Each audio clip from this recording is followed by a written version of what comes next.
Welcome to the Art of Marketing Operations, a Taylor podcast. I'm Glenn Bottomley, and today my guest is Patrick Strother, founder, CEO, and CMO of the Strother Communications Group, a Minneapolis-based marketing agency that offers clients best practices in research, branding, and execution to help achieve key marketing and sales objectives. Thanks for joining us today, Patrick. Thanks for having me. It's great to be here. Well, Patrick, when we chatted before, I know that you have some tremendous experience and literally countless stories that you could share from being a marketing consultant for so many years. But before we obviously dive into all of those, can you just share at a high level, just an overview of one of the key lessons that you've learned that helps to minimize guesswork in marketing? Yeah, I think I would summarize it simply just by saying, don't believe everything you think. I developed that philosophy when I was young, and I was in a meeting with the Brick Institute of America, and everybody was sure that the leading cause of brick having sales difficulty was the price. And so when we did the research, price came in last. You know, it's on the right side of an equals sign, and you have to look at the value that's creating that price. And so, you know, the more experience you have, the more tempting it is to try to borrow from a past success or try to assume what you think you know about a market segment. I think it's just really important to stay humble and really allow the market to guide how you actually approach it, both from a message standpoint, a positioning standpoint, and I think the respect that the market deserves if you're providing them products or services. You know, they should be a key vital input to everything you do is basically my view of marketing in a nutshell. Mm-hmm. Yeah. Well, and there's that old saying, once you've mastered the hammer, every problem looks like a nail. Where you're going to apply, maybe to your point, the older lessons, and sometimes it works, but other times you have to build new learning and cut new cloth, etc., to go down that path. Well, and I also know then that you had mentioned to me before that a key passion of yours is really deeply understanding buyer behavior. Just giving your example that you just had in terms of price. So can you share another story or a couple here from your background that sort of help to explain further how a marketer should focus on buyer behavior in their day-to-day activities? Yeah, one example that I think creates a good insight is we were working with a company that did software for logistics management in the retail sector.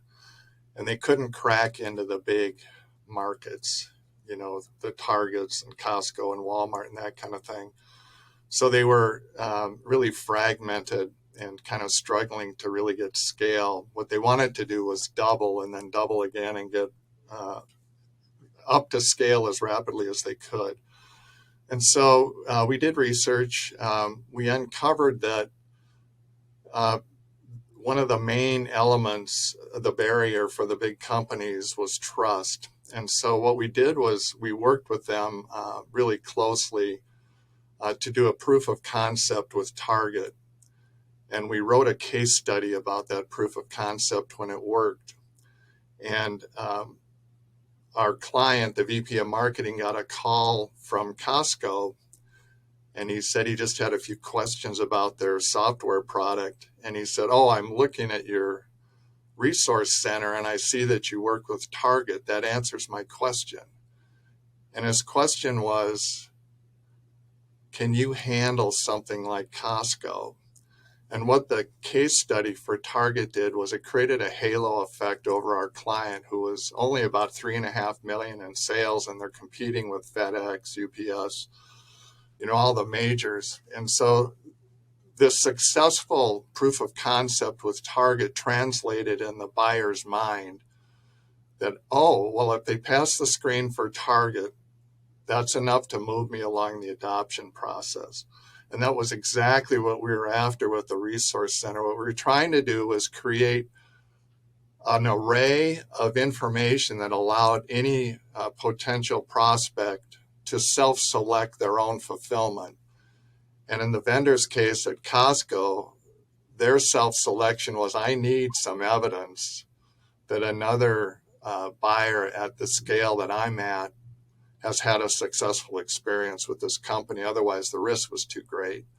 So that's just one individual, and we're marketing in North America, but the precision with which they were able to identify and solve their own need, because we had developed this broad array of resource material along the adoption process, it allowed them to go from essentially unaware, slightly aware, to interested. Mm-hmm. And it really accelerated the buying cycle. So that's fairly typical of the way we think about the whole process of providing information to buyers, because so much of the purchase decision is made before they have contact with the company. And this person actually discovered the target resource while they were on the call. They were just kind of scrolling through the website. And that was the reason for the call was, give me evidence that you can handle something like Costco. Yeah. Well, and what's fascinating in that story and in that example is that, we often, obviously there are target markets, there are market segments, we are marketing to a market. But when you bring it down and distill it down to an individual, to that buyer, into the behavior that buyer displays, and understanding that, you can then understand how you now need to do that at a larger scale. And so what I'm sensing and what you're getting at is the importance of understanding the motivating factors for how a buyer actually buys, and the process of doing that, maintaining relevance, maintaining a compelling selling proposition, etc. So how then do you recommend that marketing operations executives, how should they research, learn, and then ultimately respond to what they're learning in terms of the motivating factors from their customers? Well, the way we do it and have been doing it since about the year 2000 is we use a best practice approach we call importance performance query. And we usually identify 10 to 12 factors that we think are likely importance drivers for a purchase decision. So those 10 to 12 importance criteria are matched up against how the prospect or existing customer perceives the performance against those same criteria. And what we do is we try to align to the top 3 level. What are the 3 most important factors? And does your performance along those top 3 factors show some level of exceptional operational excellence? And if not, then there's an operational tweak you can make. But typically what we find is that our clients intuitively deliver at a very high operational level along those importance factors. The problem is they get way too fragmented in how they're presenting their case. And so when we have usually when we do these surveys, a couple things are true about them. One is we've always had one surprise in them. There's always been one thing that we either didn't know, we assumed that was incorrect, or they have a false belief or something. We've been doing it for 20 years. We're constantly doing one. And we've never once had a case where there wasn't some kernel of insight that we wouldn't have had without doing the primary research. So what it does is it allows us to pursue our marketing with much greater confidence. We can really push the pedal down on our creative when we know what's important. We also can convert the features that are important. For example, we had a large mechanical, an HVAC company. They were the largest in the Twin Cities market. And the way they presented one of their benefits was that they had the largest fleet of vehicles. But what they didn't do was convert that into the benefit of being much more responsive than their competition. And Hmm. so understanding that the responsiveness was one of the top three importance factors, and their performance was very high, but they were just mischaracterizing it from a benefit standpoint and positioning it as a feature rather than the benefit. So we just, made that correction based on the perception that, the responsiveness was high, but they were touting it as a big fleet, which nobody cared about. Hmm. They did care about the responsiveness, but not the size of the fleet. This is I think a really really powerful story. I have a similar story. We may have talked about this when we chatted before, but earlier in my career, I worked at Lifetouch, which is the world's largest school photography company. And one of the things that we did with some primary empirical research was to specifically understand in the yearbook space, uh, there were a whole host of services that we provided to schools to make the creation of their yearbooks as easy, as simple as possible. And one of the features that we felt we were better than any of the other competitors was going to the schools and taking professional, candid photography, going around the school, taking pictures at a football game, taking pictures at a pep rally, etc. And we just knew we were better than everybody else, and that we had like a corner on this market, and we were really, really pushing this service. But the research that we did with the customers, we actually determined there were 32. Your example was the 12 that you use. In this specific case, there were 32 different features or buying behaviors, motivating factors that would motivate a customer to choose a vendor. And what we learned during that research was that that specific service, we were statistically significantly stronger than every one of our competitors with that candid photography feature. The problem was it was number 32 on the list Yeah. of the motivating factors. So, in other words, we were the absolute best in the industry at doing something that the customers could care, little about. Mhm. And so, to your point, that both the concept of the feature benefit, responsiveness versus, we have a large fleet of vehicles, but that translates to responsiveness. So, not only that positioning of feature benefit or benefit versus feature, but also how are we actually ranking, and are we focused on the most important motivating factors that's going to move someone to a closed sale? So I find that story is really fascinating that you share. Yeah, one of the things that we spend a lot of time with, we do the primary research, but we also do a lot of secondary research. And what we're doing there is trying to really see what the competition is saying. And usually, when we're finished with a primary study, what we discover is that a lot of the competitors are mismarketing just exactly as you described.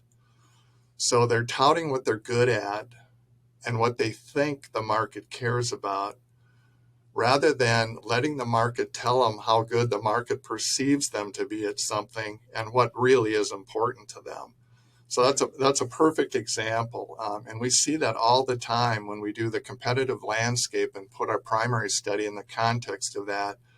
We can see what they're touting, what their primary benefit claims are, and I can only think of a couple of cases where they've been in alignment with that current state of the primary study. Yeah. And, it's kind of surprising how quickly, and that, the last 3 years have been pretty challenging for trying to really keep up, with the changing needs, particularly the supply chain disruptions and those sorts of things. And we've seen importance factors of availability go from, a middle of the pack to Yeah. absolutely top priority. Right. And before it might have been number 10, Yeah, now it's number 1 or 2. yeah. And so I'm a big fan of of finding a way to, not to pester your audiences with surveys, but to understand, if there's been an exogenous shock, whether it's inflation, that was a really challenging situation for a lot of our clients that, just had these uncontrollable increases in, metal or whatever it was. And so, you know, again, getting back to the pricing issue, you have to really have a very clear understanding of where the market is when something changes externally, especially. And I think people assume that things are way more static than they are. And the last 3 years have been so many shocks. Um, you know, but we find that if we just stay in touch and kind of keep a pattern, maybe every 6 months, because it's very inexpensive to do research now. Yeah. In the old days, we had to do telephone solicitations. It was just a nightmare. You would make 25 calls to get one response, that kind of thing. Right. No. Well, the one piece that hits me about what you were just saying there too is that it's sort of like in the past, I remember, 5-year strategic plans that, 150-page notebooks that were being created, and then they'd go on a shelf and, not to be touched until the next year. But what was fascinating about what you just described is by remaining close to the market and understanding the trend changes, understanding the external factors that are going to still influence a buyer or their buyer behavior, and staying close to the buyer and their buying behavior, it allows you to adjust and make fine-tuned pivots, along the way. Mm-hmm. And I know that is something that you're super passionate about. But in addition to the external sort of environmental factors, you mentioned COVID, et cetera, and some of the supply chain challenges, I know that one of the other areas that you're passionate about is sort of understanding the competitive landscape and the competitive context, and how that impacts how you continue to stay in touch with the buyer, stay in touch with their understanding their behaviors, the shifting priorities in their top 12. So can you kind of explain a little further, why is understanding and making sure that you're not losing sight of that competitive landscape, why is that also sort of a crucial pillar of success for a marketing operations team? One of our goals with every client is to assert leadership. And so what we're trying to do, and we do this via research and also the scores on the performance attributes, but what we're trying to do is bundle a set of key messages that really clearly differentiates our client and positions them in some capacity as a leader in the category. And for this is kind of a funny example, but we worked with Satellite Industries, which is the largest porta potty company in the Sure. world, I think, Yeah. for sure in North America. But they have a lot of competitors. And so one of the things that we wanted to do was find a way to further differentiate them. And so they came up with a new set of scents for their porta potties. And we had been to trade shows and kind of followed how people think about the whole porta potty category, including their competition.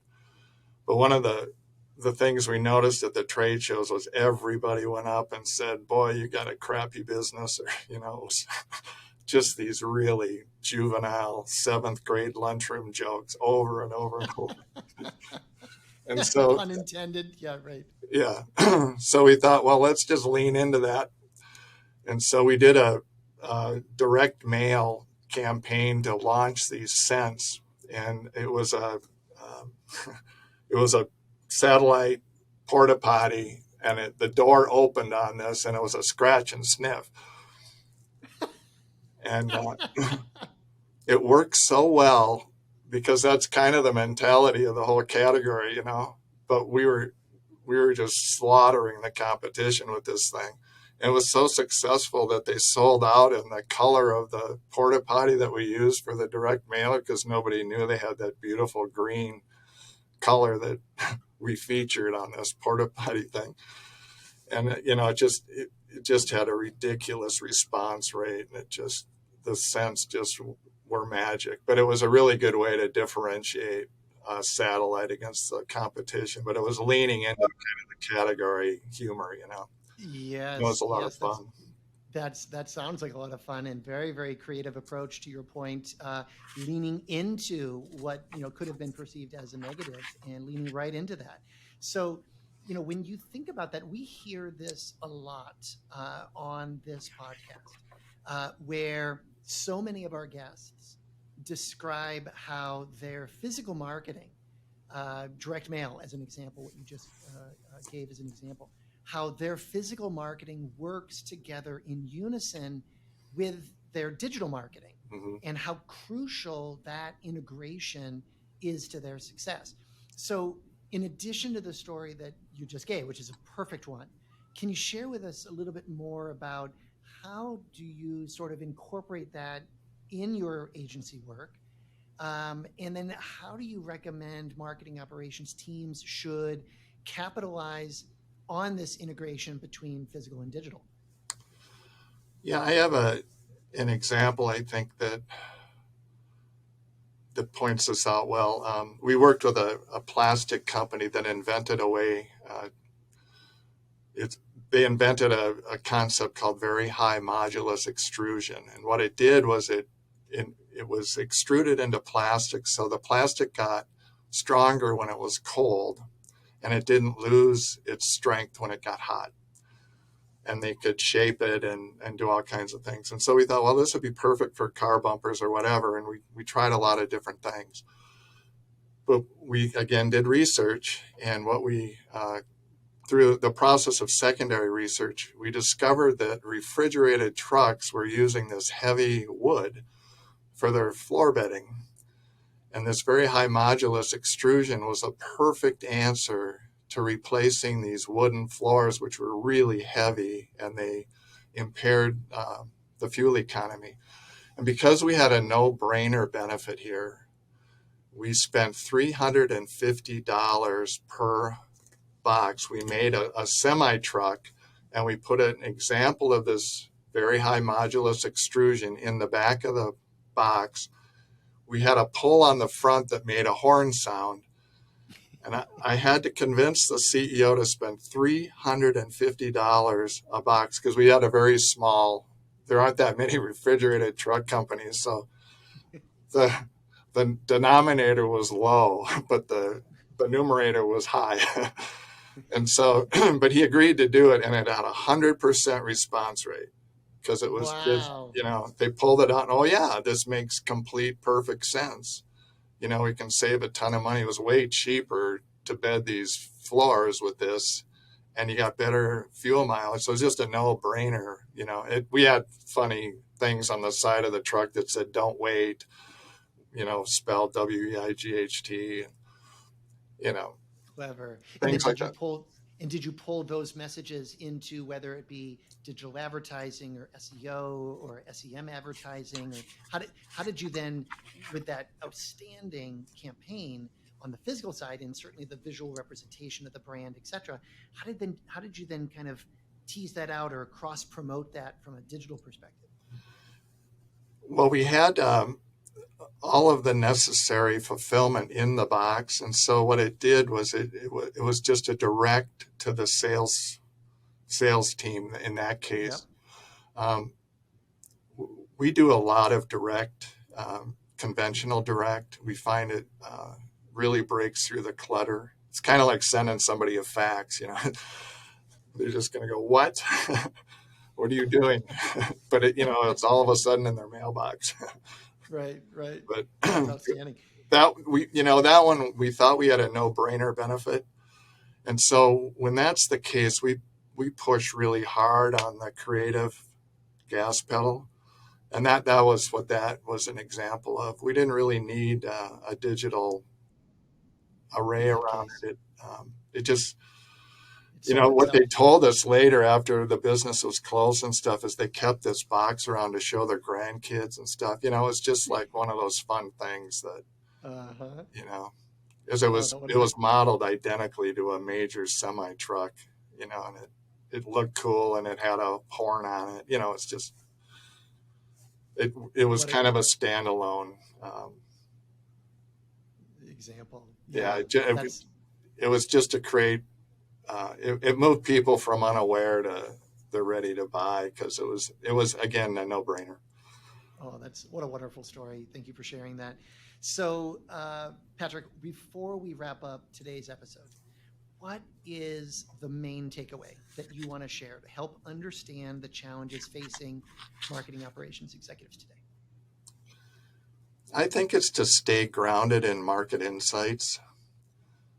Um, Everything we do is predicated on taking as much guesswork out of this kind of crazy art and science business we call marketing. And the more guesswork you can take out of marketing, the more creative you can be. Mm. The thing I like most about this business is the creative aspect of it, that an idea, can work better than a competitor that's outspending you. Mm-hmm. And so much of that is properly formulated by really having a deep understanding of what's important to the market and not assuming it, not guessing it, there's, I just wrote an article for the Minnesota Precision Manufacturers Association on marketing signaling. And one of the things that doing research does is it signals that you really care about what they think. And they may not tell you that, but we get a lot of positive feedback over time from customers and prospects, and they appreciate being asked. These are very important decisions for buyers. We work almost entirely in the B2B space, and so many of our buyers are really sophisticated professionals, and they appreciate being asked what's important to them as a buyer. So I think it kind of gets back to what is marketing. Well, it's really having an understanding of what the market wants, needs, and desires, and fulfilling that. And it's kind of Astute observations. Well, that wraps up this episode of The Art of Marketing Operations. Thank you so much for joining us today, Patrick. Well, thanks for having me. I really enjoyed it. Absolutely. Well, until next time, stay safe and take care. Thank you. Thank you for listening to The Art of Marketing Operations, brought to you by Taylor. Don't forget to hit subscribe in your favorite podcast player. If you enjoyed this episode, please rate, review, and share. Until next time.